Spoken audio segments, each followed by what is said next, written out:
Hey friends, how are you? It's Mr. McKinney here with Mr. McKinney's Historic Houston. Exciting for our show today because we have with us the one and only Daniel E Monsanto. Here he is. He wrote the book, by the way. Check this out, on Houston through history through postcards. This is part of the postcard series. Look at this book. It's exciting because it's full of amazing, rare postcards that you're going to get to see today. These are some ones from some really famous hotels here in Houston. And people don't realize the amount of hotels. We've been a hospitality city since really 1837 when Benjamin Fort Smith had the very first hotel here in Houston. But the book is amazing, and the author is here with us in studio. We're so excited to once again have Daniel Monsanto a little bit later on in the show. You recognize this cake because we break it out every year for Houston's birthday. Well, here it is, the official birthday cake, City of Houston. We didn't have our big fancy party like we normally have every year, but we had a small gathering. You might have saw the photo with Allison Bell and I celebrating Houston's 184th birthday here at the Heritage Site like we've done every year since, well, actually earlier than 2016, but we're excited to be able to honor that 184 years ago. What a great way to celebrate a legacy. We've all benefited from Houston in some way, shape, or form. And guess what? It's time to give back thanks and remember all the great things that we've learned here as this amazing city has grown with us. And you probably remember our last guest speaker was the one and only Mike Acosta. He was on the show last time we had a show. And these are some of the items, by the way, that you're going to win because today we're actually going to unveil all the winners from earlier, from last week. And then, of course, Mr. Monsanto is going to have some great questions for y'all, too. So stay tuned to the question portion at the very end of the show so you can learn all about Houston history, but also remember what you learned, too. Okay, here we go. Let's get started. So every single week we do talk about things that are happening here in Houston. Before we do that, I want to make sure we mention our awesome brand new space. You saw it earlier when we first started the show. Here it is. Here is the inside of our brand new studio, courtesy of our awesome, amazing partners over at Kirksey Gregg Productions. Kirksey Gregg is actually on our board here at the Heritage Society, and we're so blessed to be able to have him because he, along with his company, has designed this amazing space for us, and we're grateful to have it. They do this for a living. It's what they've been doing for decades now. Not just floor design, but also amazing productions. You might recognize them from their amazing work over at the Bayou Place at the ballroom over there. So we're excited to be able to have Kirksey Gregg Productions do this great studio for us. We love to mention her because she's one of our favorites, by the way. She is back on September 30th, the one and only Kimber Fountain. Author and Galveston historian Kimber Fountain is going to be joining us on the show September 30th. And what's really exciting is she's going to talk about today, 120 years ago. Guess what happened, you lovely historians? You know what happened. 120 years ago today, the Galveston storm, the great storm of 1900 happened on yesterday and today. We had over 8,000 to 12,000 lives have been claimed with that very interesting storm, right? That was a big deal. And it still, by the way, to this day, is the largest natural disaster in regards to human casualties. So we are celebrating that with Kimber Fountain. Her book, The Galveston Chronicles, is going to be featured on our talk September 30th. And we were telling you about this now because she's offering a special of free shipping all the way until September 20th. So you've got only a few weeks to get your books ordered and have them in time to hear our awesome lecture, once again with the one and only Kimber Fountain. A dynamic speaker, you guys remember her, you love her. Kimber Fountain is going to be back with us. There's a promo code, by the way, promo code CWAL120. That promo code CWAL20 is going to get you free shipping. You've got to go to her site, though. kimberfountain.square.site will get you a copy of her book, autographed and signed, shipped directly from the author herself. So that's the best way for you to get the book from her. And with that promo code CWAL120, you'll get a copy of the book with free shipping. By the way, she's also extending that to her other amazing titles, the Galveston Red Light District and the Macios, the Free State of Galveston, an authorized biography. All three of these books are available. You don't have to get them all three, but if you'd like to, she'll include those with the free shipping as well when you purchase a book with CWAL120 as the promo code. Hey, I want to make sure we thank our amazing Mike Acosta who joined us. He is with the Houston Astros Ball Club, their official historian and authentication manager. Thank you so much, Michael Acosta, for joining us. Mike Acosta did a great job, talked about early baseball history and the Astros themselves. And if you missed the show, by the way, if you missed the show, you can still check it out on YouTube because that's where we have all of our past episodes logged in. You can check out this show, by the way, tomorrow. It'll be available on YouTube. Super important. By the way, our other videos are also available on YouTube as well. Let me give you an example. We have with us videos about the actual homes. You can tour some of the houses, videos about architecture history, videos about historical tours, African-American history, all available on our Facebook page. By the way, we only have 216 subscribers. We need your help. If you have a Google account, you have a YouTube account. They're linked. Super easy to go on to YouTube and hit that subscribe button so we can get more subscribers for our awesome page, the Heritage Society, to see local videos and content about Houston history. That makes a big difference to us, and also you'll learn something new about Houston, so everybody wins. By the way, speaking of free opportunities, I want you to like and follow Mr. McKinney's Historic Houston and the Houston History Bus because the weather is starting to get cooler now, and we're going to be offering free tours on board our open-air bus in the month of October. The first 2 weeks of October, we've got a free tour on board the bus. We're doing 50% capacity, masks are required, but you get to go out there on the bus and learn about Houston history for free when you like and follow our pages. So do not miss out. Facebook, Instagram, and Twitter, Mr. McKinney's Historic Houston and the Houston History Bus to learn about these free tours, okay? First 2 weeks of October. The last 2 weeks we're doing Haunted Houston tours, which is a whole other story. By the way, George Slaughter, the one and only George Slaughter, is going to be joining us on the Houston Hour with Mr. McKinney and Paige Myrick. It's going to be happening tomorrow, Thursday at 3 o'clock on KPFT 90.1. It's my regular show that I have called the Houston Hour, so don't miss out. George Slaughter is going to be talking about Spring Branch history. His newest book that's coming out, it's already out, by the way, but his talk is going to be coming out here at the Heritage Society on September 9th. So he's our next speaker, by the way. But earlier, which is tomorrow, he's going to be on the live radio show with us. So don't miss out the live radio show and learn about him. Once again, stay tuned because Daniel E Monsanto, the author of the Houston book focused on postcards, is coming to us very, very shortly. But first, we have with us the executive director for the Heritage Society. Here she is, the one and only Allison Ayers-Bell, executive director. Allison, say hello to the audience. Hello again. Thank you for having us back. Well, yes, so here we go. Let's talk about what's going on at the Heritage Society. Sure. So, of course, we've mentioned this before. We have a fabulous exhibit right now on the 100 years of the women's right to vote, and it is on up until March 31st. We've got some merchandise online as well. We have a virtual tour that is really getting a lot of hits on the virtual tour. It's only $5, and you get a 50-page booklet with it to read all the panels. Yeah. What else is going on? And let's see, this is the beautiful exhibit. So that's when you buy the virtual tour, you will follow these circles along and you will get to read all of, like I said, all the different panels. So it's a really great opportunity. But of course we're open and we love to have visitors in our museum, and we miss seeing a lot of people, but we understand because of COVID, not many people are out, but we are practicing social distance in our museum. It's open 3 days a week, Wednesdays, Thursdays, and Fridays. So you can always come in between 10 and 4, and believe me, it won't be crowded, so you don't need to worry about plenty of space to space out. Yes. And this is a wonderful exhibit because it covers really women's suffrage, right? Yes, it covers yes. how many years of suffrage? It's 72 years plus. Yes. But really, this exhibit goes back, to the start of it all the way until, and it focuses on what women? The suffragist women. But yes.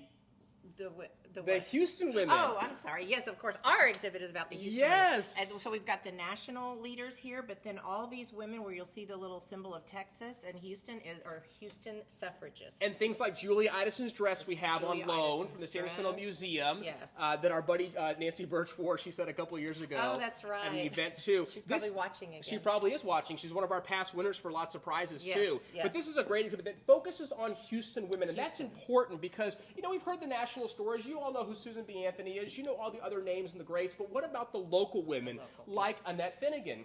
Hortense Ward. All these women that went out there and did it from a local level. So that's what we love about it. Now tell the folks who the co-curators are on this awesome project. Sure. Our co-curators are Betty Chapman and Ann Sloan, local historians. Each have written several books. They're fascinating to listen to. Betty already gave a lecture back in August on her portion. Ann Sloan, I believe, is going to end the lecture series in March. And coming up on September 17th, which is the third Thursday, you will have an opportunity to hear Ray Bryant. And Ray Bryant is affiliated with the Houston Genealogical Forum and tells this fascinating story about unearthing things that no one knew until recently about the women who had to pay the poll tax, and then they went to court and they won in court. So we have a whole wall that talks about the 4,000 women who we You know, and Ray Bryant's also going to be on the radio show that we do Houston right. Hour, and Yes. she did a great job also talking about the African American experience too in the Absolutely. voting. So Yes. this exhibit encompasses everybody's history, all women's history within the context of the ones that lived in Houston. So that's really exciting. Yes. Hey, prize is our favorite prize part. time. Here we go. Here we go.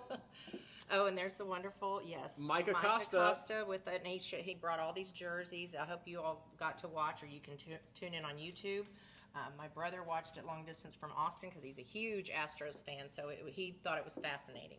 And if you stay to the end, by the way, that's how you get these prizes, That's because right. if you stay to the end, that's how you learn about what's going on. So, again, we talked about the history of the Astrodome. We talked about the baseball club itself. Let's talk about our first question. Okay, so the first question, what was the new name of the Houston Buffs when they moved and expanded to Oklahoma City? And the answer of the, oh my gosh, look how cute. Answer is the 89ers. Do we have a winner? Oh, Chris Boyd. That name sounds familiar. Yeah. Chris Boyd. Chris Okay. Boyd. Okay, he's a winner, so You're there a you go, winner, Chris Chris. Boyd. The next question. Which founder got the ball rolling by bringing the other founders in? That's an interesting outfit. And the answer, George Kirksey. There you go. And the winner is Susanna Carty. I hope I pronounced that right, Susanna. Is this the last question? Or one There's more? two more. One more. What was the special event held out in Los Angeles and San Francisco when the Houston Sports Association wanted to visit the Dodgers and the Giants to see how they put together a stadium deal?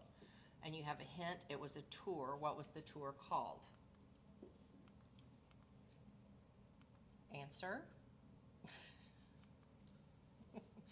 Rain or Shine Tour. That was the name of the actual tour, and the winner is... And the winner is Chris Boyd. Hello. Man. You were paying attention, Chris. You're Astros baseball fan. couple He of sure prizes. was. Way to go. Look at that. Okay, here we go. Another question. What year did we start the renovation that caused us to lose the scoreboard? I remember the scoreboard growing Yeah, up. that scoreboard the was best iconic. part. It was one of the best parts of going to the game if you were a little kid. Yes. And there we go. What is the answer?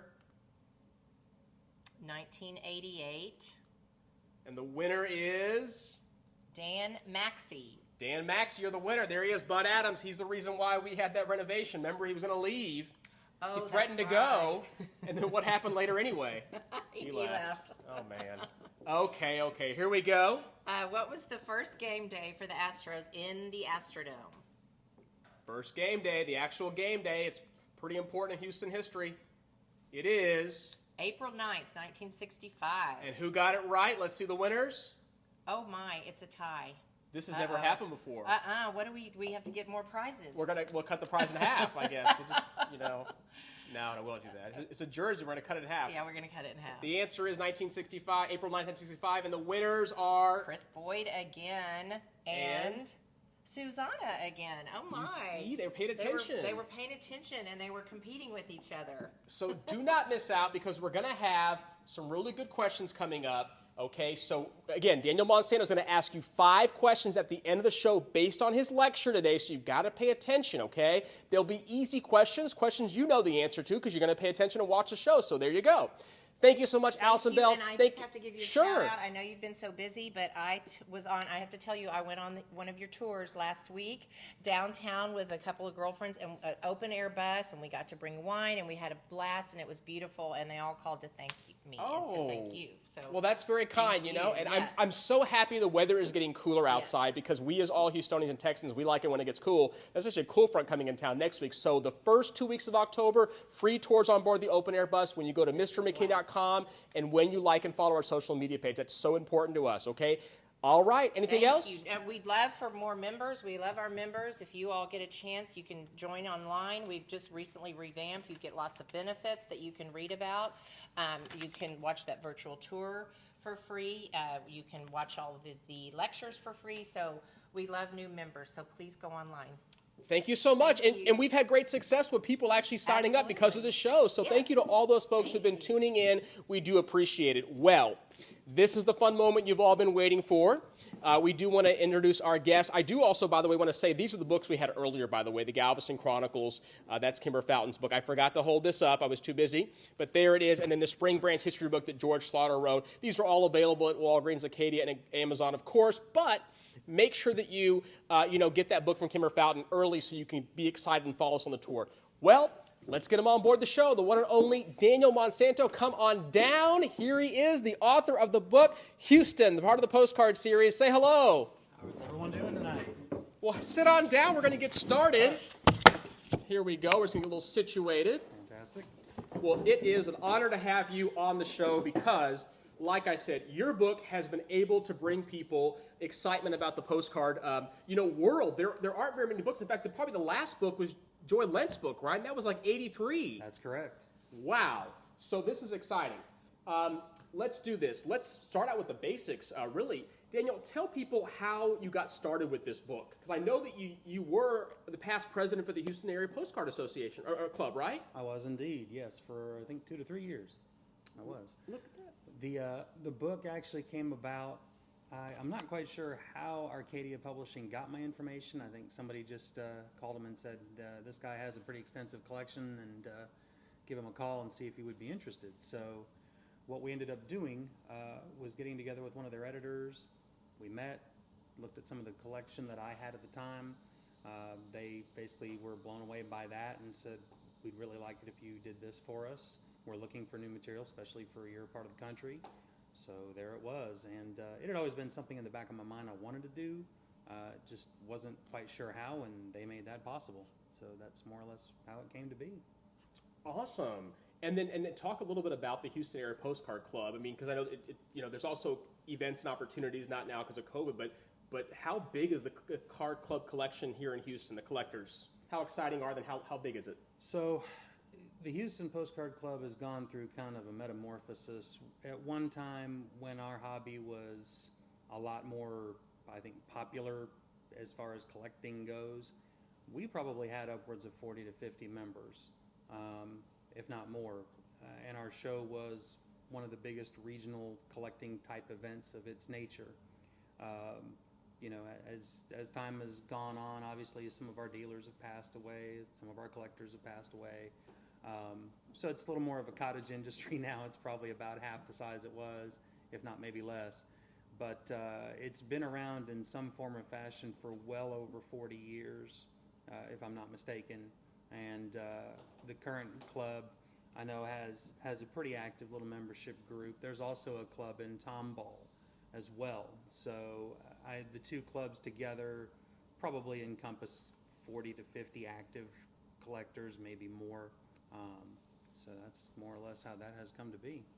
Nice. Well, you know what? Let's dive right in. I think it'd be great for people to learn a little bit about Houston history through postcards, and we'll do that right now.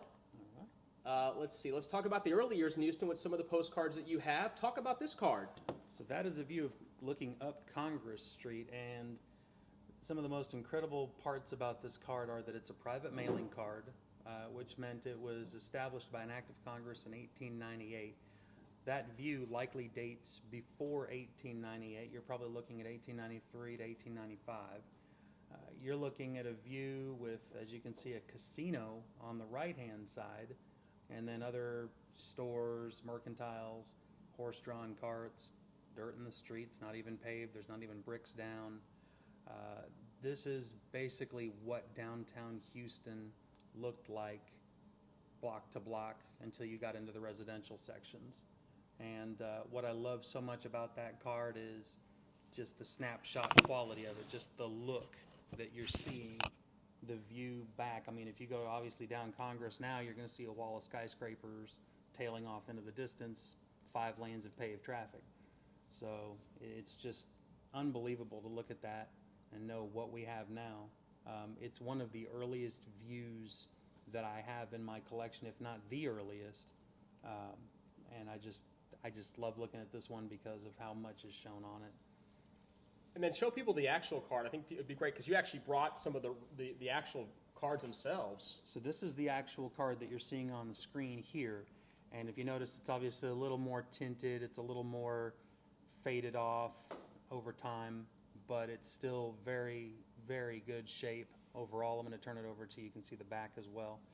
This is what I mean when I say the words private mailing card, because it's an undivided back card, and you see per act of Congress, May 1898. It cost 1 cent to mail those at the time, sometimes 2 cents foreign for foreign addresses. But basically, that's what I refer to as a private mailing card. The other thing to take note of is back in that time, you could not write personal messages on the back of the card. The back was strictly reserved for an address only. Your message was to fit here in the margin or somewhere all over the picture. When you see cards like this that have been postally used, you'll see writing all over the place in the margin, the bottom, but the back was strictly for address only. So that is where they came up with that. Very nice. Now, this particular card, I added it in here because I wanted people to see the City Hall and Market House, the 1904 City Hall, which is really special, but I also wanted people to see just how people wrote on the side of the cards back then, right? Correct. You covered a little bit of that too. You'll see the back of the card, for example, and that's before the divided backs. And let people know once again when the divided back card started. Divided back was essentially from 1901 to 1907. No, I'm sorry. Undivided back was 1901 to 1907. Divided back was 1907 to 1915. Excellent. And then talk about this card.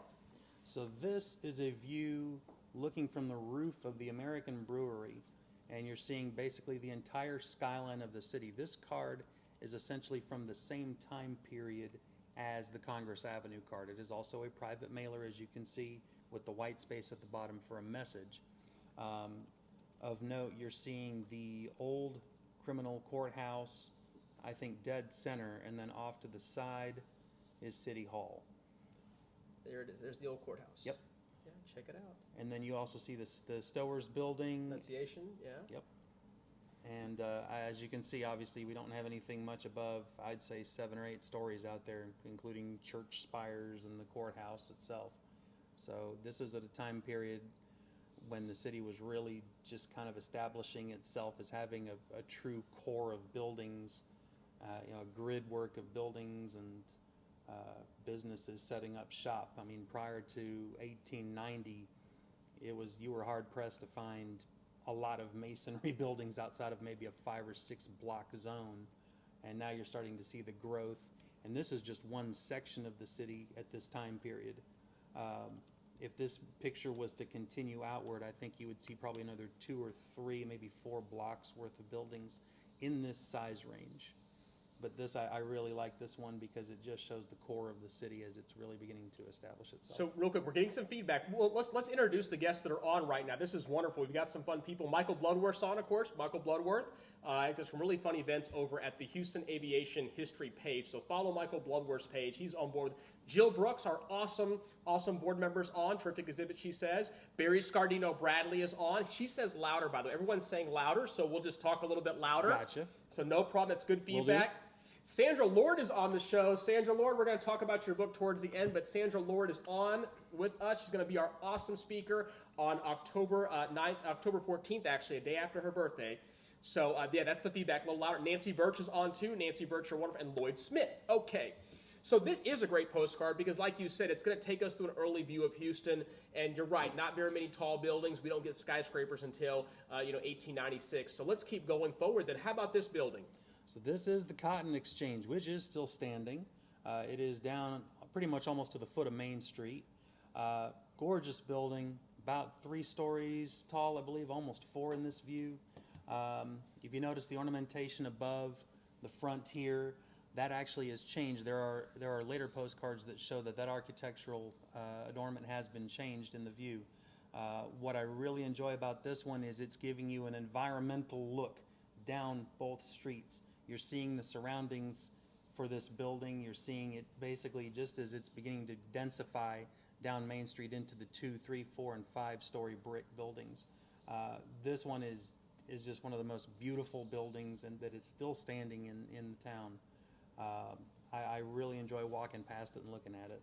You know, we're so lucky to have this building. It's, of course, Eugene Heiner, and you mentioned, Yes. you're right, that's the cotton bale on top. And this building itself, 1885, 1886, they would add in 1907 a fourth story on top, Yes. Which is really cool. But you're right, look, you got Franklin Street there, and you got Travis Street, and you can see, you know, a lot of these buildings are all gone, sadly. Everything on that side is, but that is just a wonderful card. And then you might know the 1917 Herman Estate building was built right over there as well. So this is great. Cotton Exchange building, let's keep going. How about this space? The Central Fire Station, pretty much the city's first true outpost for fighting fires. Gorgeous building. I, like you, I'm sure, wished it'd still be around today. What I really like about this particular view is the tint of the card and how it looks. This is a divided back card. So this is from the 1907 to 1915 range of time. Again, the view on it may be slightly earlier than that, but essentially what you're seeing is also all the surroundings, and I believe there might be an engine. One of the other views I've had of this shows an engine tucked in one of the bays about to come out. So what I like too is you can see the residential, right? I mean, Yes. this is San Jacinto, street is where this is located. It's a block over from the Christ Church Cathedral, so you can kind of see. In 1904, I mean, this was, like you said, one of our first real, fire stations that we can be proud of, and made of masonry too. Mm-hmm. So there it is. How about this one? it's a little train station. We know where that is. That is actually. Well, and how appropriate. We just had Mike Acosta. I was just going to say, Mike Come on would the definitely show. know that building very well. That is, of course, our Union Station, which is incorporated into Minute Maid Park, where the Astros play. In this view, this is pretty much just after that building had been completed, maybe 1 to 2 years post. What you're going to notice right off the bat is it's only 3 stories tall in this building. There were at least 2 floors added later on, if I'm not mistaken, maybe more. But You're in right. this view, So you're absolutely right. 2 floors were added on to this 1911 building, and they were added on within 1 year of completion. And that just shows you the level of demand for our Union Station at the time. All the rail traffic that was coming in. And I love this, look, hand-colored, Yep. which is super cool. You can just see some of these old photos that just really pop, once they add a little bit of color to it. But this is a rare card because it's before they added those additions that we know it to be. correct. So, And I'll also say this about the Union Station you're mentioning about the addition of 2 floors. Houston is, you'll see the slogan on some of the early postcards out there, where 17 railroads meet the sea. This was a major rail hub for the area, not just for cotton and lumber and oil, but for passenger traffic and transfers going along the Gulf Coast into places like New Orleans and then farther west out towards Los Angeles. At one time, we really had a major rail footprint, and that's one of the reasons why those extra 2 floors got added so quickly after completion. I also love the fact that this is a Pilat company card. I really love these hand-tinted cards, because the quality of the photograph underneath that is so crisp. The printing quality is so good. And I mean, this is actually one of my favorite types of card. This is also a divided back too. which again means after 1907. Correct. Which is consistent with the 1911 building, obviously. So that's what's great about these, what you do in regards to really dating these cards and finding out all the little hidden nuggets of history, which I think is wonderful. How about this card? That is the lobby of the Brazos Hotel. Now, most of us here in Houston know that some of the main signature hotels of our city have always been the Shamrock, the Rice, the Warwick, which is now Zaza. The Hotel Brazos, or the Brazos Hotel, depending on which area you're looking at, was one of Houston's first signature nationally known hotels. It was right across the street from the old Grand Central Depot, which I don't have a card in today's presentation of, but it was a very big, imposing 4 to 5 story building that stretched over a block. And some of the first mass-published Houston hotel postcards were of the Brazos. And there are many different views of it, showing the atrium, outdoor, the exterior views of it. This particular one I really like because you're not only seeing the interior of the building, you're seeing some folks standing around. You're seeing views of early Houstonians and transient travelers coming through the city. It just has a lot of life to it. It really moves. I like the coloring in that card very much too. That's what attracted me to it. Again, it is a divided back, so 1907 and 1915 range. The view could possibly be earlier. But, seeing the interior of one of these buildings, I will say this, based on what I've experienced over time, for every one interior view of a building on a postcard, I'm finding 10 plus exterior views. So that gives you an idea of how uncommon it is to see an early interior view of any building in the city. And we'll speak a little bit louder because people are still trying to hear us. Hey, Rhonda Barclay, she joined up. Hey, Rhonda, how you doing? My awesome River Oaks buddy, she's on. And, of course, we have with us Bill Bremer, too. Bill says that interior shots are really rare, and he's absolutely right. We don't see a lot of those. So I think it's wonderful that you have one here that people can check out. The Brazos Hotel was also owned by Annette Finnegan's father. And he had a tanning company here in Houston. So the idea, and Annette Finnegan would utilize the hotel to have a lot of her gatherings. So you'll hear about that in the Women's History exhibit. So don't miss that exhibit because you'll learn a lot about Houston history within that one. Thank you, Bill, for tuning in. Thank you so much, too, for those comments. We appreciate that. This is an awesome card, and I am so grateful that Mr. Monsanto is here with us today to be able to share this card. This card is different than the ones that we saw earlier. What makes this card so different? There's a couple things, but talk about one that's pretty obvious. I'm not quite sure where to begin because there are so many awesome things about the card. I'm going to point into it just so that you guys can really see what's going on. This is the Rice Hotel. This is before the third wing is added. This is just after this entire structure has been completed and is almost ready for people to begin using. And one of the key notes you can find out about that right here. What you see here is the construction trailer for the company that was building the Rice Hotel. And obviously it's a two-story house that's been moved onto the street. That is something you just don't see on any type of normally printed postcard. This was very much a happenstance snapshot. And as you can see, there is some etching in the plate telling you what it is and where it is. But seeing that view, that moment just before they're about to complete all of the construction on this hotel and make it ready for use, that's really cool. That's one of those moments where it's a spontaneous moment like Marilyn Monroe walking over the steam grate in New York City. All of a sudden, boom, you have this little vulnerable moment showing a side that most people will not see on a printed card. This particular one is a real photo. So obviously the quantity produced is a lot less. This will date, in fact, I believe there is a postmark on this one. This dates back to 1913, if I'm not mistaken. Yeah, and it's consistent. The hotel started construction in 1911, and this opened in 1913. Yep. So that's absolutely right. And you're before the 1926 edition that Alfred Finn would go on to put.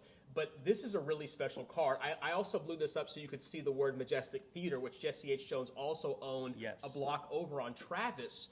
That would later become a variety of other theaters before it ended up encompassing other building around it, the Commerce building around Chamber of Commerce, smaller building around that one by the Chronicle building. But that's a fun photo, and this makes it extremely rare, as you mentioned earlier. I don't think I've ever seen this particular photo, and it's a real photo postcard, which makes it even more rare. There could be, it could be one of a kind, or there could be 5 of them. Depends on how many are printed out at the time. So really, really spectacular. I would say this, based on the way the plate etching is giving you the lettering, I would say there's probably more than 1 or 2 of them floating around, but I would bet I don't think too many of them have survived to this point, and I personally categorize it as a one of a kind. Yeah. I've never seen it since. Wow. Phenomenal. Okay. The Crestwood Hotel on South Main. And talk a little bit about South Main. Tell people kind of what was on South Main. Besides these great restaurants, you also had these tourist courts. You had a lot. And the main reason why South Main, or alternate 90, however you're going to phrase it, was basically one of the gateways into the city.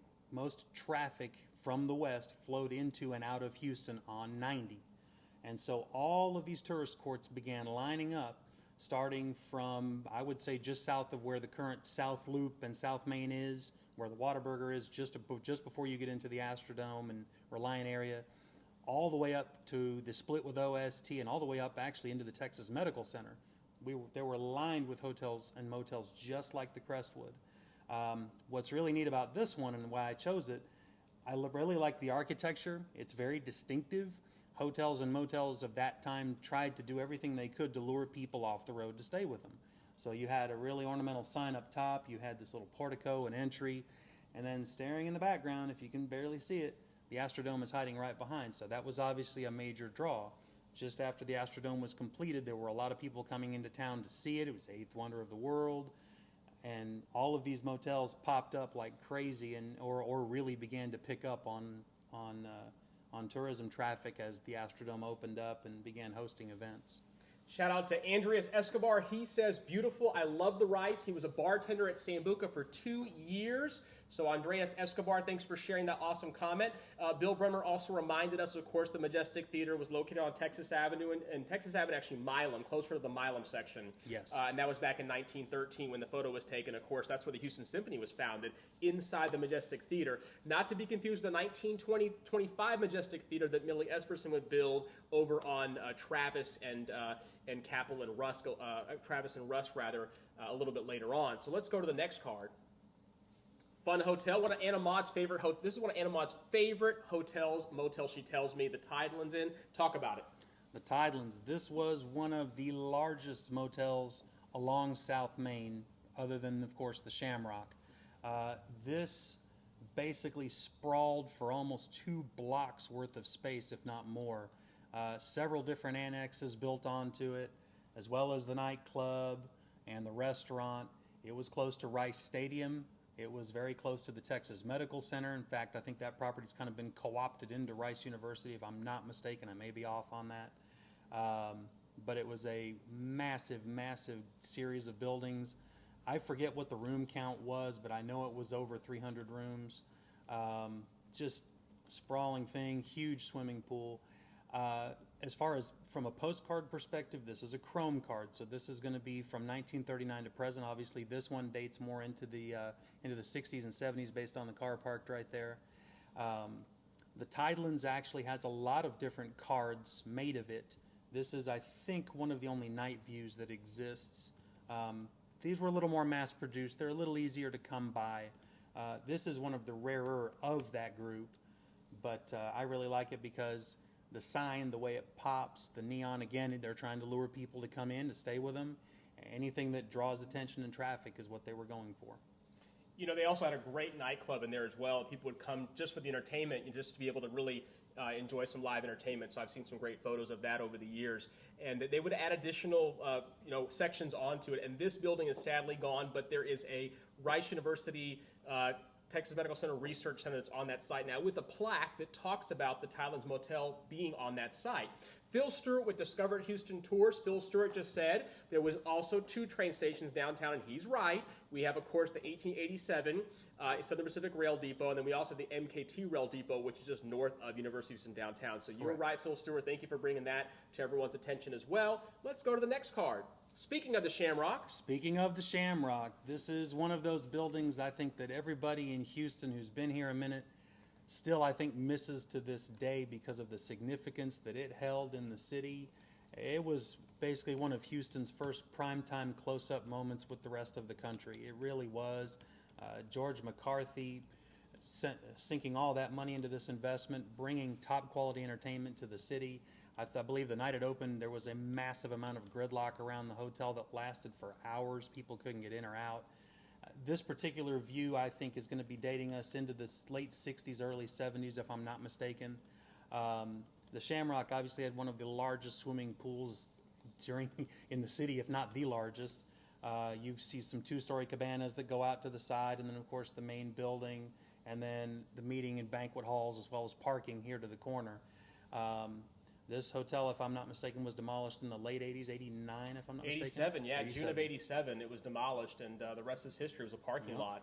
And now what sits there is appropriately, the DeBakey Center for Health Professions, the School for Kids. So that's pretty awesome. And then this low-slung building here, I believe, is still standing unless they've finally taken it down.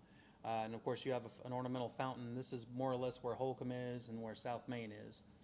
All that's left is the parking garage, as many of y'all know. That's all that we see left. They even changed Shamrock Drive. They took the name off and changed it, I think, to Pressler Drive, which is, just it's appropriate with the medical center, obviously, but it's really kind of sad that that's been gone. Phil Stewart said that over at the Thailands, Bob Newhart recorded an album, and he's absolutely right. Yep. So just a lot of fun celebrities over at the Thailands and at the Shamrock Emerald Room as well. They have their list of who's who. Well, let's talk about baseball. I hope Mike Acosta's watching tonight. He'll love this one. This is Colt Stadium. And there are a lot of unique things about this card and what it depicts. Colt Stadium was the temporary home of what became the Houston Astros. They were, of course, first named the Colt 45s. This stadium existed in its place for use for approximately 3 years, and then I think it stayed in the parking lot for 1 to 2 years, maybe 3 years thereafter. The stadium itself obviously is open air. You're seeing true grass playing field instead of AstroTurf because that hadn't come along yet. But one of the neat things about the actual stadium is that it was actually sold, shipped piece by piece, and moved into Mexico for a Mexican League team, if I'm not mistaken, in Tampico. So the stadium actually still exists to this day. It has just been moved about 700-800 miles to the south of us. But what's amazing is you can see just in the corner, that little circular area, that is the pad for what became the Astrodome. You can see that just in the back there. But the Colts played there for about 3 years. From what I remember reading in all of the history I've looked on this card, mosquitoes were oppressive. The heat and the humidity was something else. I mean, but this was... Yeah, there's no covering on any of these seats, and they were metal seats. Yep. So it was basically like sitting in... a frying pan. Exactly. Now, obviously, the Holy Grail, the one you really want to get and no one ever can find is one of Buff's Stadium, which was off Cullen and 45. There, that I know of, there is only one view of that stadium that has ever been printed on a postcard, and it wasn't even done for the team or for the stadium. It just happened to be an advertising card. This is also pretty rare. There are 3 postcards of Colt Stadium that I know of. 2 daytime views and 1 nighttime view. This one is probably the easiest to obtain of the 3. Again, it is a chrome card. So, and this is, of course, that time period from 1962 to 1965. But what's notable about it, of course, again, is its positioning to the Astrodome. It was just off to the northwest, I believe, of the stadium, and of course got paved over once they dismantled the stadium. And now, of course, Reliant being there, it's just a sea of parking. Hey, thanks, Sandra Lord. Sandra Lord actually shared this. Whenever you share it, we do see that you're sharing this awesome post. So thank you so much, Sandra Lord, for sharing this wonderful talk about Houston Postcards. We appreciate that. Everybody else, go out there, hit that share button, share this with people. Also, by the way, let us know you're here. Hit the like button real quick. Hit the like button, hit the heart button. Let us know that you're here watching. Let us know that you're enjoying Daniel Monsanto's talk about history postcards. Let's keep going. How about this view? So now you are looking at the Museum of Fine Arts, and you're looking up Montrose. This building, of course, still stands, but it is now buried and surrounded by all the annexes that have been built since. This is essentially one of the first developed areas outside of downtown Houston, where you began to see a lot of vertical construction. I believe that is also the Plaza Hotel a little bit farther up, which was a relatively new addition to the skyline at that time when the card was done. This is a white border card. So this is going to be in a time frame of 1915 to 1930. And again, yes, it's because of the border, the type of coloring used, and then on the back, of course, it is still a divided back, but now you're focusing more on the front of it as far as why it's called a white border. And this is great. We can tell the card is after 1926 at least, because you have the original 1924 William Ward Watkin building with the 1926 and 1928 edition, and then you have the Montrose Apartments back there in 1925, and I actually interviewed someone who lived at the Montrose Apartments back in the day, and then, of course, the Joseph Finger Design Plaza Hotel, and then this is, where you've got the modern day museum, Contemporary Arts Museum. So it was all residential, and you can kind of tell how it's evolved. So these postcards really help paint a picture of what life was like back in 1926, and that's just what's so wonderful about these. That's amazing. You're looking at something that's almost 100 years old now. Yeah. And the only thing really standing, only 2 things, going to be the plaza and that building right there. That's true. I love stuff like this. This is really quintessential Houston roadside. we used to have all kinds of filling stations all over the place that look like this, dual rows of pumps, and then a center building in this style. This is a Magnolia, which of course is ExxonMobil now. This one was on South Main. I really like just the look of it. This is not so much a real photo, it's just a black and white printed card with a divided back on the back of it. Obviously, you see the Pegasus. Folks who are big mobile fans up in Dallas obviously would love that. These are very hard to find. They're not easy to get a hold of, especially in passable condition, because these obviously got handed out at the stations, written on, used for receipts, you name it. So I really like that. And again, Houston had a bunch of these obviously popping up along South Main and the major thoroughfares as you see them now, of course. But I also like the fact it's Magnolia, which is one of the more hard to find gasoline / oil brands out there. So it hits a lot of check boxes. Hey, Marsha, let's just join on the show. Thanks, Marsha, for joining real quick. And, of course, Michael Bloodworth confirmed it is a Joseph Finger design building. He should know because he does those awesome lectures in the beautiful 1940 Air Terminal Museum, also by Joseph Finger. Yes. What I love is, look at this, South Main out there, as many of y'all, that was actually up until like the 1970s, you still saw pieces of pasture out on South Main. So it's really interesting to see, what now is the Buffalo Speedway area, the Astrodome area. So there it is. Yeah, if you look at that address, that places it between the medical center and essentially about Buffalo Speedway, as you mentioned. Real close to the split with OST. I'm hungry. I'm hungry too. This restaurant was a local legend. Felix Tijerina and his family introducing Houston to Mexican cuisine. This building stood on Westheimer and still stands to this day. It is no longer obviously Felix Mexican. I believe it's a different brand now of restaurant. But for many, many years, at least 50 years, I believe, they were open and serving. And what you're noticing about this card, this is a linen card. And the reason they use the word linen is because you can see the texturing on it. You can see it's kind of a clothy type finish. These cards were very prevalent from 1930 to about 1945, give or take. And obviously the coloring pops a little bit more. The printing on it gets a little better. It's a little more mass-produced as well. Linens are actually the second most common card out there behind chromes. So what you're beginning to really see here, of course, we have so many different dining options. I mean, this is one of the culinary capitals of the world now. We've really stepped our game up. This was one of those first little entrants into that. And what's great is the building is still there. It's unrecognizable except for the arch, but the building is still there, which we're lucky to have that on Montrose. Sandra Lord said that's where she learned to love Mexican food. So there it is. Hey, check out this Main Street view. Tell us about it. Well, as you guys can see, we still had traffic even 80, 90, 100 years ago. That's pretty obvious. What I really like about this one, there's so much going on in this photo. This is Main. You're just a block south of the Rice Hotel here, as you can see. You've got theaters, you've got storefronts, and just everybody in creation driving through downtown Houston. I love the vintage cars.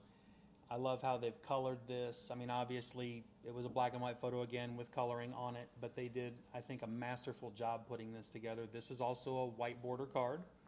And I mean, as you can see, Main had head-in parking and 2 lanes of traffic in each direction, of course, when you could get through it. If I have seen an actual view of this that was on a printed photograph, and it zoomed out a little bit farther, you could see a police officer directing traffic in the center of the street. We didn't have street lights every block like we do now.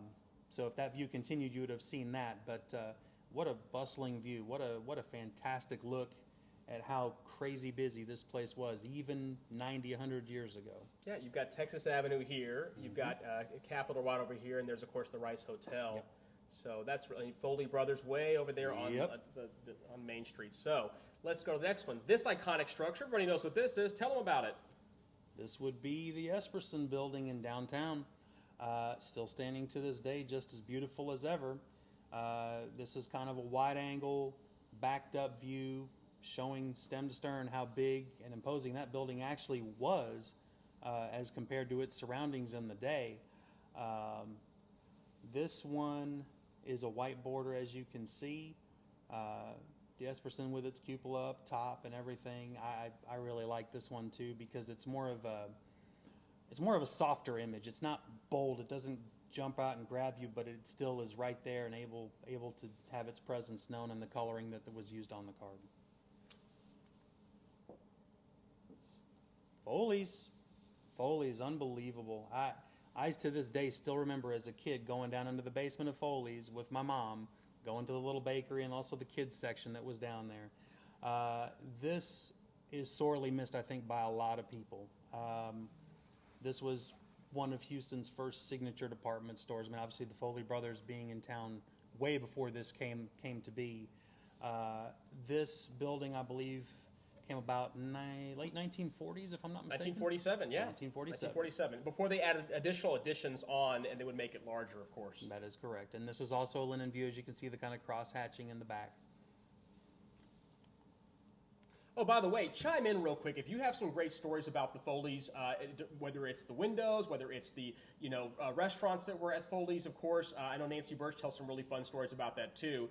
Sandra Lord says beautiful Niels Esperson building. She's absolutely right. She knows the tunnels and better than anybody else. And then oh hey, Roman McAllen's on. Hey. Roman McAllen, he is the preservation officer for the city of Houston. So thanks so much, Roman, for joining us. We're going to get him on board the Houston History Bus. He's all about preservation, long history in that as well. Thank you for the work that you and your team does over in the planning department. We appreciate you, Roman. Thank you so much. And then Bill Brummer asked earlier about the guest book, and I don't know if you know the answer to this, but I'm really talking to the audience out there. Do you know what happened to the Felix de Harina guest book that was inside Felix Mexican Restaurant? I'm sure they had a variety of these over the years because probably numerous people would sign in to say hello and that they were there. So who knows? It might be over at the collection we have over at the HMRC. That's a possibility. But if you're out there and you know where those guest books are from Felix's Mexican Restaurant over the years, Bill Brummer would like to know. So reply in the comments, and he'll obviously see those as well. We'll pass them on. I know you'll see my parents' signature in there at least somewhere. One other quick thing before we switch images. The little building here just behind Foley's is the old Foley's parking garage. It still stands to this day, I believe. It is still there where Maxim's used to be. This parking garage is all that's left. Jeff Hildebrand tore this building down, sadly, and built the Hillcourt building on that property there. Right, of course, the Sakowitz 1951 building is across the street from it. So really, really sad that our retailers are all gone in downtown in a big way, as many of us remember. So there it is. I don't know where to begin on this. There are so many things I can say about this building. And it may be kind of an eyebrow raiser for some folks, like, well, it looks like a 6-story brutalist architecture building. Well, it is, but it means a lot to me, and I'm going to explain a little bit why. This is Agnes Arnold Hall. It is on the campus of the University of Houston, where I went to school and graduated from. Go Cougs. My father, Carlos H. Monsanto, taught Spanish for over 40 years for the University of Houston, and his office was on the 4th floor of this building just behind that tree. And I remember as a kid going through that building, running up and down the escalators, which most of the time didn't work, running all over the place, making copies, being with him in his classes. This is one of these instances where you have a connection with a postcard that goes way beyond just the view.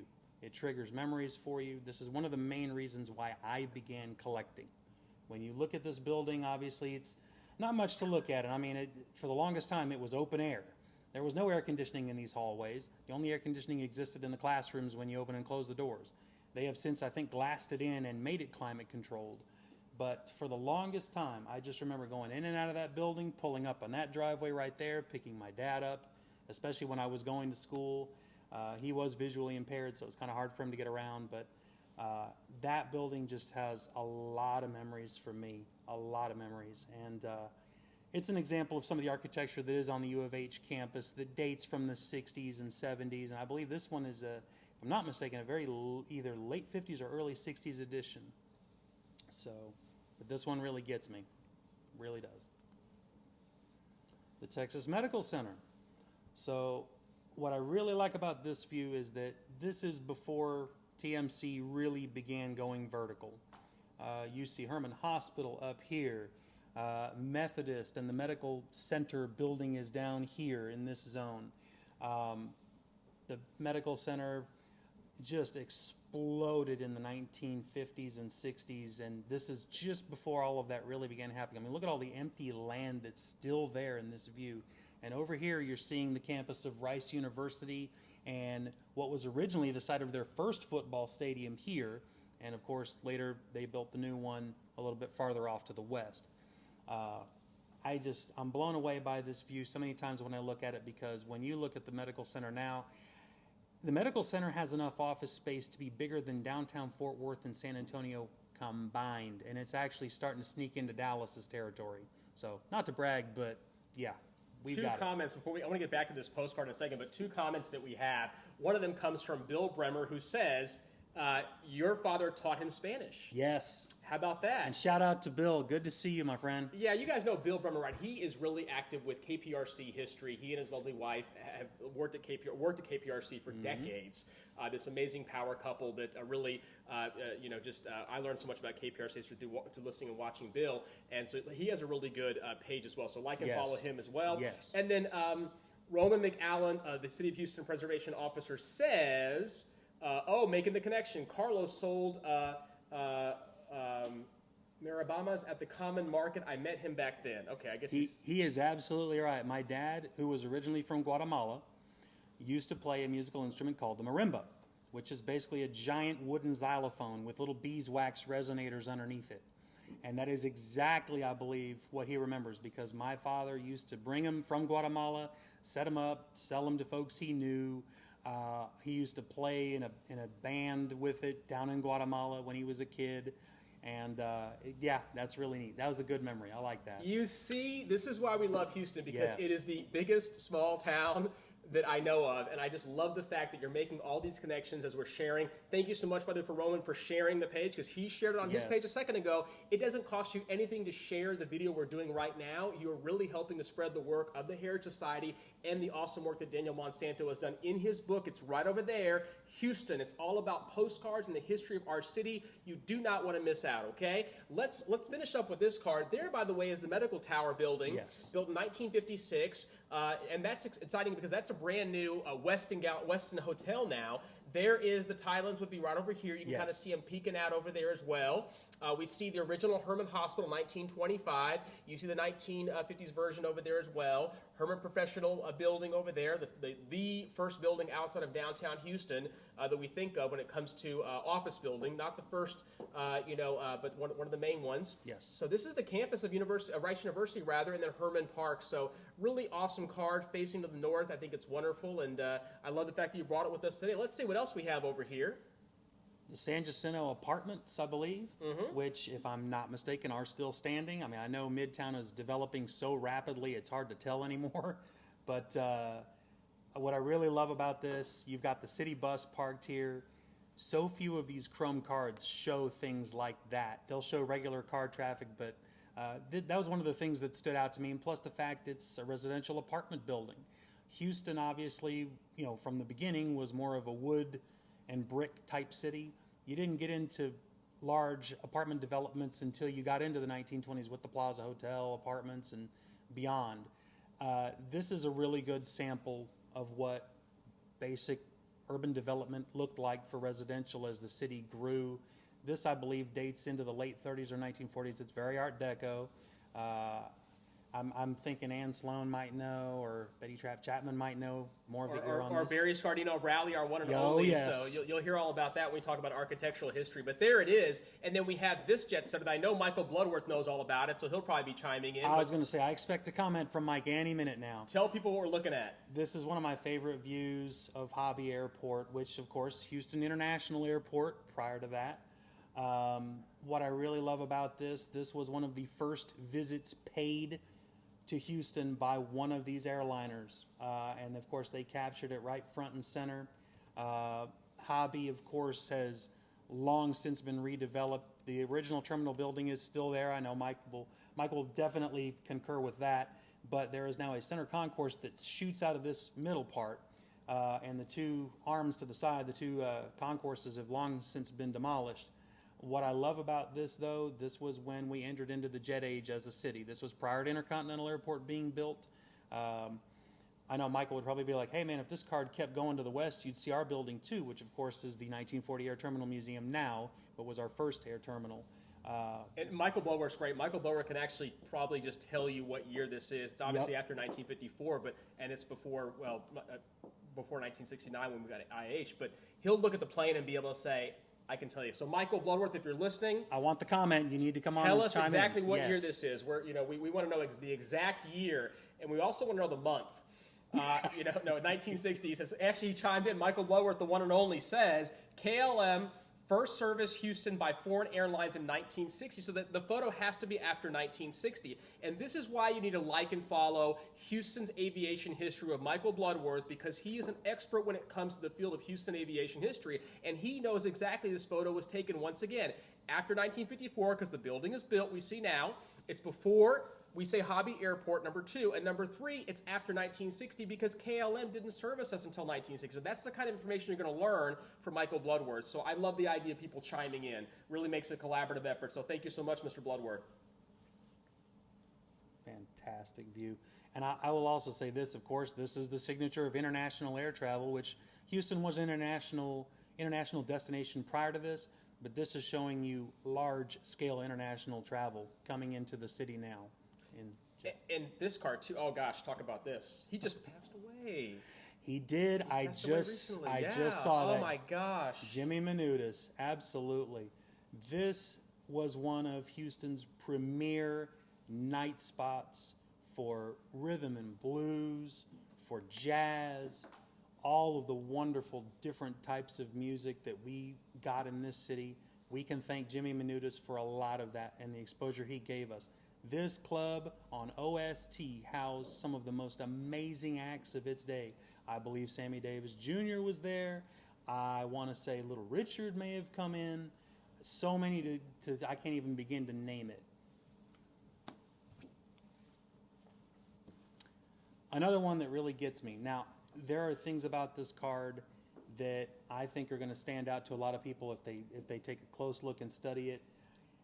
The skyline of Houston that we Let's know ask people. today. Yes. Real quick, this is not one of our bonus questions. They're not one of our, questions we normally ask y'all. But I want y'all to guess right now in the comments. Look in deep. I'm gonna show you a tighter shot of it. Can you guess what year?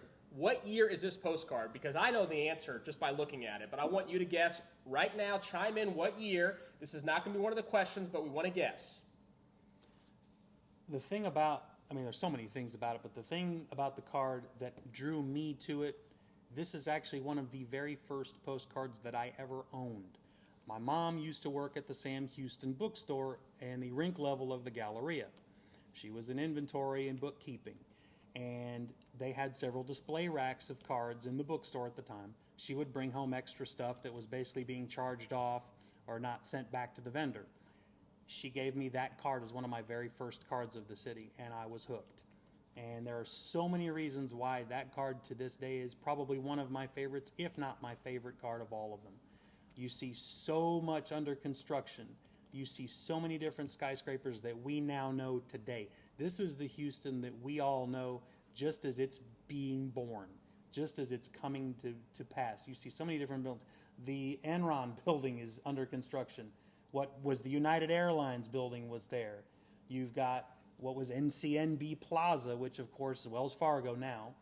You've got Bank of America under construction right there. You've got Chase Tower, which is already finished, but I can guarantee you it was a new addition to the skyline at the time that photo was taken. This one is, believe it or not, this is actually a pretty rare card to find, even though it's a modern chrome 4x6 format card, which is the most current type of postcard available out there. Of course, it's still open or still available to this day. Okay, we're getting some good answers here. I want people to check this out. Okay, so Sandra Lord chimed in first by saying the year is 1982. Good guess, Sandra Lord, but you're not correct. Lloyd Smith said 1979. He's also not correct, but close. Phil Brayton, our tan man himself, said 1976. Close, but no cigar. And Andreas Escobar said 1986. You've overbid, Andreas. Bill Bremer says 1984. Bill, you're close. So close. So close. Phil Stewart says 1984. Phil, you're close. Luella Stellar, my buddy Luella with the Beller Historical Society, she says 1959.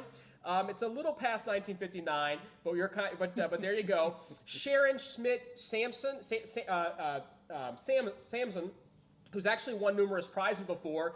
Sharon guessed 1982. She's close. Very. Michael Bloodworth says hi, Bill, to Bill Bremer. Now, only one person got it right, and I'll tell you the year. It is 1983, and we know that because you have under construction the 1984 Lyric Center. You have also under construction the 1984 Republic Bank Building. The 1983 Allied Tower is almost completed. Allen Center for 1984, and then the Continental Airlines building that we also part of the Allen Center, that's not till 1984 as well, late 84. So it's 1983, and it's really as this is being completed. So that's the answer. Only one person got it right, and Marcia guessed after I mentioned it, but Marcia, good call though. So Millie Monsanto Grogan, I bet you know her. I know her very, very well. Who is Millie Monsanto Grogan? That is my niece. Oh, she's so good. She's very good. That was excellent.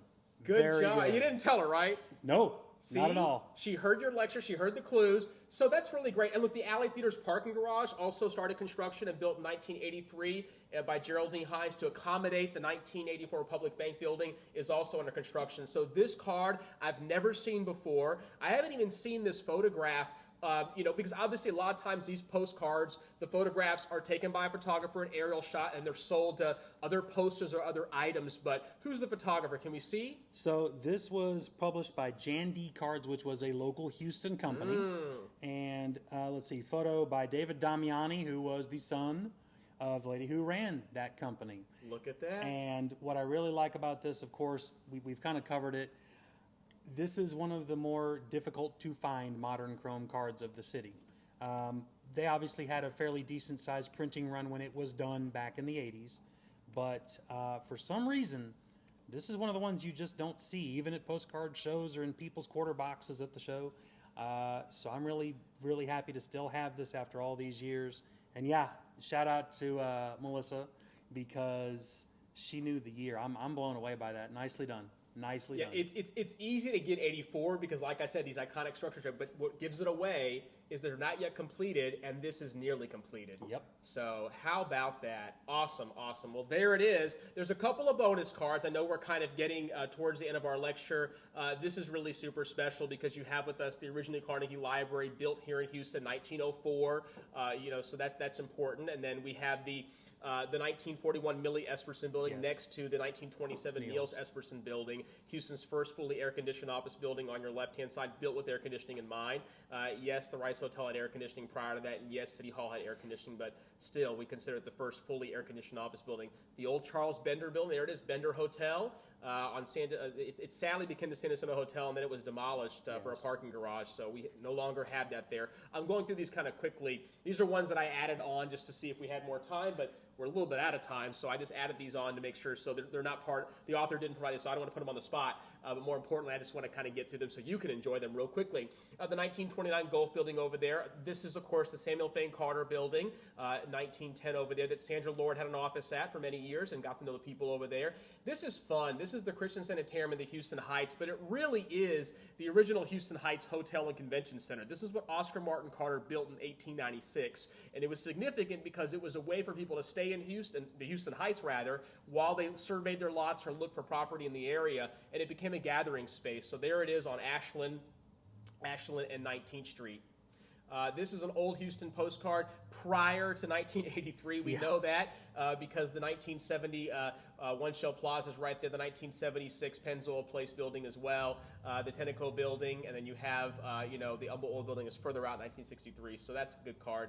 Lifelight, this is important, 1976. Dr. Red Duke. Dr. Red Duke, the founder, one and only.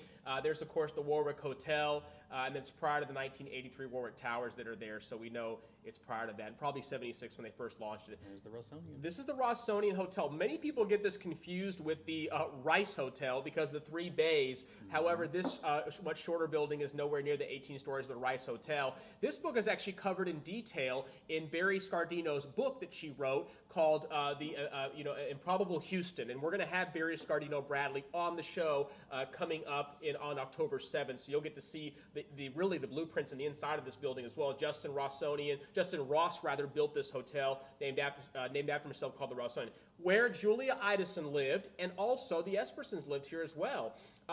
You've got 2 Houston Center that's built here now, built in 1974, which occupies this space.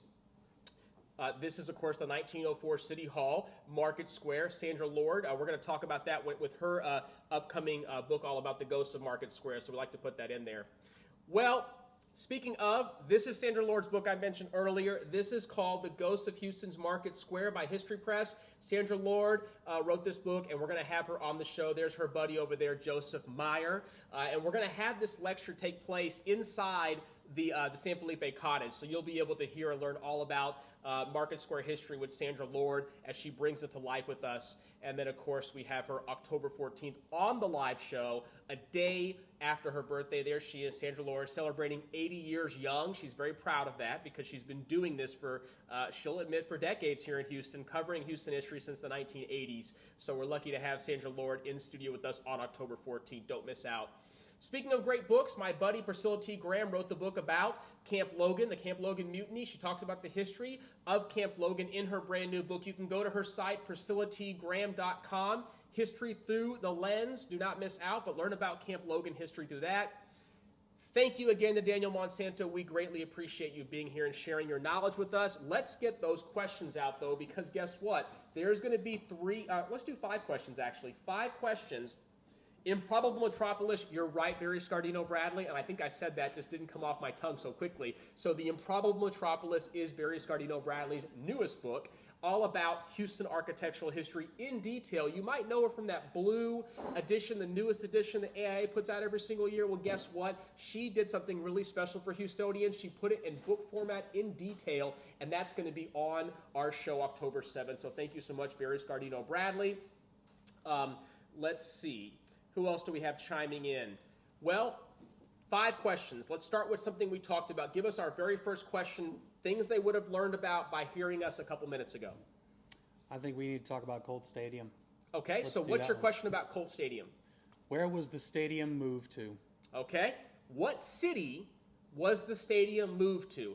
That's question number 1. What city was the actual stadium moved to? Daniel Monsanto, our wonderful speaker, said that earlier, so there you go. What city was it moved to? Question number 2, and you can chime in. Let's see. Who's jumping in?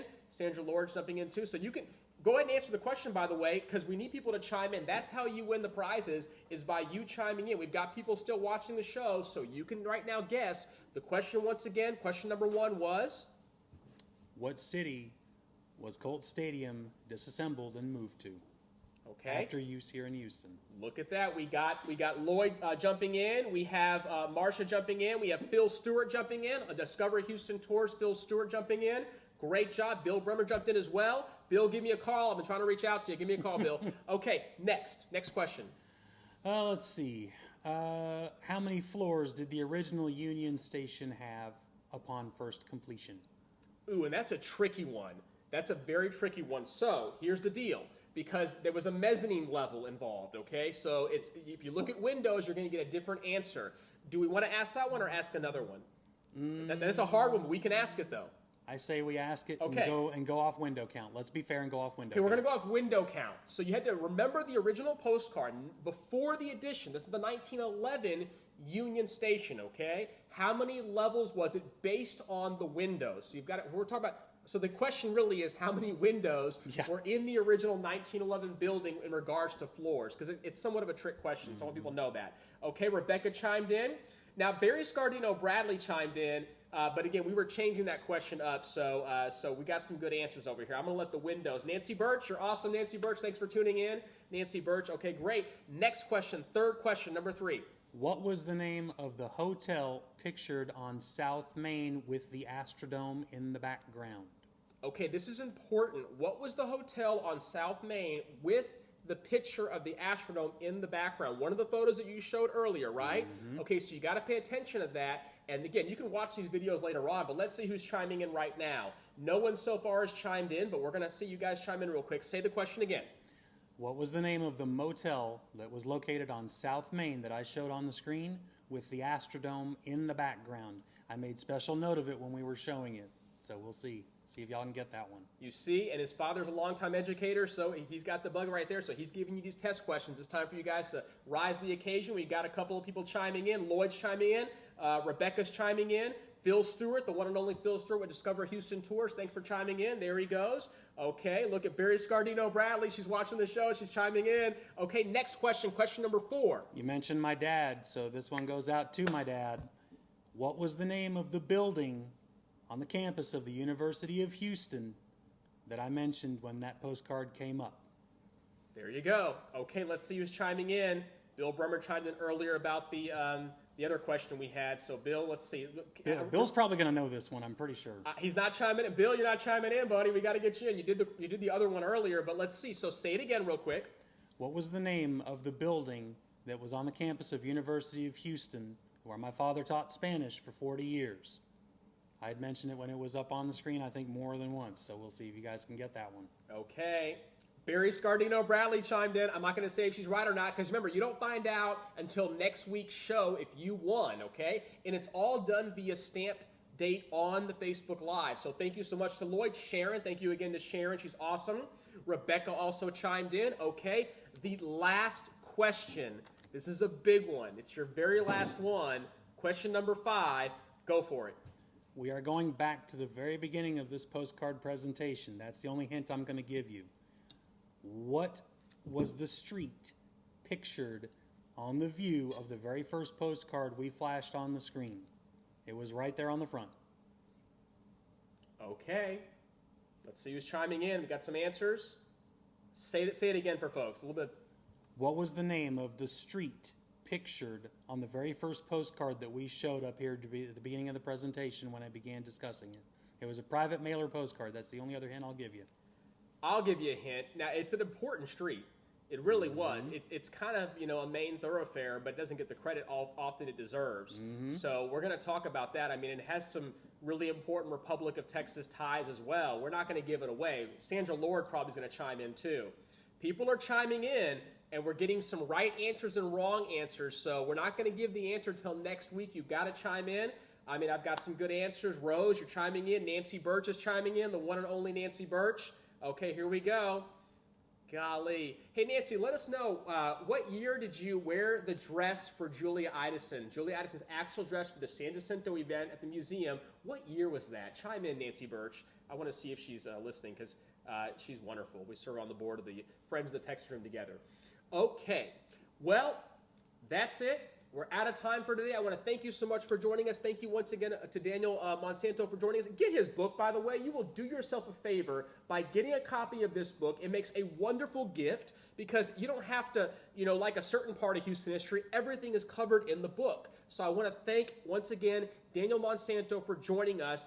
Get his book. He'll even autograph it if you get a hold of him, too, because he's done something really special for Houston. Not since 1983 has there been a book focused on Houston postcard history, okay? That is correct. I also want to make a shout out real quick because tomorrow at 10 a.m. I'm going to be live on Facebook. This is called Living the Authentic Life. It's a podcast and a Facebook Live show by the vintage Contessa, the one and only herself. There she is, Donna. There she is, the Contessa herself, with my awesome guest co-host, our original co-host, Catherine Anspawn, is going to be joining me on the show. She's going to be dialing in from Utah, and I'll be live in studio. So don't miss out. I'm going to share it on my Facebook page as well, but tune in Thursday at 10 a.m. I'm going to be talking about Houston history and have a very special offer for the folks tuning in, free of charge, as I always do. So tune into that. Also want to make sure, lastly, want to thank a big thank you to our awesome staff that put the show together. Alana, Isaac, Kian, Kai. We also have with us Adrian Rivera, too. Also want to thank Allison Ayers-Bell and Manette Basel, our board chair. Thank you so much for joining us. Join us next Wednesday at 7 o'clock, same time, same place. And, of course, thank you once again, and good night. A big thank you to everybody. Thank you. Take care, Houston.